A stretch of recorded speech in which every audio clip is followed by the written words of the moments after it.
Dow today up 631 points. The Nasdaq up 299. The S&P adding 75. I'm Tom Busby at Bloomberg. 41 degrees, sunny skies. The news continues now at 4:31. The man charged in the murder of a Loyola University student is being treated for tuberculosis and has not appeared in court just yet. The story now from WBBM's Terry Keshner. 25-year-old Jose Medina was supposed to be in court over the weekend to face murder charges in last week's shooting death of 18-year-old Loyola freshman Sheridan Gorman, but he was hospitalized, leading to a possible Monday hearing. The Cook County State's Attorney's Office now says Medina has tuberculosis, and so the case was continued to this Friday for a detention hearing if Medina is able to be there. The Department of Homeland Security says Medina is a Venezuelan migrant who has been living in the U.S. illegally. Terry Keshner, News Radio 105.9 WBBM. A house fire in northwest suburban Mundelein claims the life of a 4-year-old this morning. Firefighters from multiple departments rushed to the 2-alarm fire where photos and video show a home left badly damaged. The fire is reported to have broken out in a neighborhood southwest of Maple Avenue and Lake Street. Investigators have not said what sparked the blaze, and there's no word yet on whether anyone else was injured.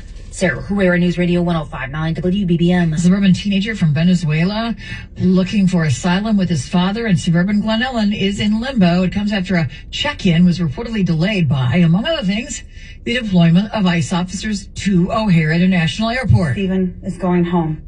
Chicago Congresswoman Delia Ramirez arrived late to an event here because she was with the autistic 14-year-old known as Stephen and his father for a check-in with immigration authorities. He crawled up like a child, covered his face and covered his ears. He was so afraid. Agents detained Stephen and his father for weeks in Texas last year after they crossed into the U.S. seeking asylum and a reunion with Stephen's mother in Glen Ellen. Ramirez says the family's paperwork is still in Texas, and this latest hearing was delayed more than 2 hours because ICE personnel had to be brought back from O'Hare. What they were wanting to do was to take them.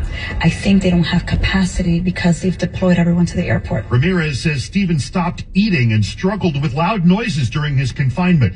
How's he doing now? Deeply traumatized, but trying to get back to normalcy. And facing a new check-in next month. We're in the loop. Jeff Buckles, News Radio 105.9. WBBM. Well, the shutdown of the Department of Homeland Security is at risk of shattering the record for the longest ever funding lapse for any federal agency if President Trump and congressional Democrats can't strike a deal this week. The latest now from CBS's Nicole Killian. No talks are scheduled today between the White House and Democrats on Homeland Security funding. A source familiar with the discussions tells CBS News the White House turned down a meeting today with a group of Senate Democrats. This after a pair of bipartisan talks with border czar Tom Homan on Capitol Hill last week. Homan told reporters Monday he'll meet again with lawmakers if the president wants him to. At the same time, President Trump has sent ICE agents to airports across the country, including here in the Chicago area, to help unpaid TSA workers. About 75 agents have been deployed to O'Hare. WBBM witnessed some of the officers watching security as long lines of travelers move through at least Terminal 2. Mayor Johnson says ICE will be doing things like monitoring exit lines and making announcements so TSA agents can focus on screening. Well, New York City's LaGuardia Airport is back open and operating after a deadly crash last night. Pilot and co-pilot of an Air Canada jet were killed and dozens of passengers injured when their plane struck a fire truck on the runway while landing at New York's LaGuardia Airport late Sunday night. Truck 1 and company crossing Florida Delta. Frontier 4195 to stop there, please. Stop, truck 1, stop. Stop, truck 1, stop. Stop, truck 1, stop.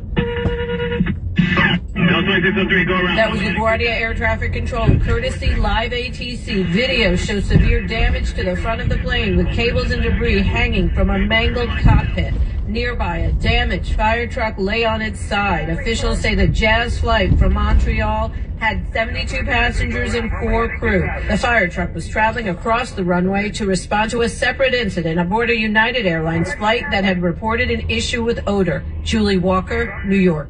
Well, President Trump extended the deadline for Iran to reopen the Strait of Hormuz. The president threatened to attack Iranian power plants within 48 hours if Tehran does not comply.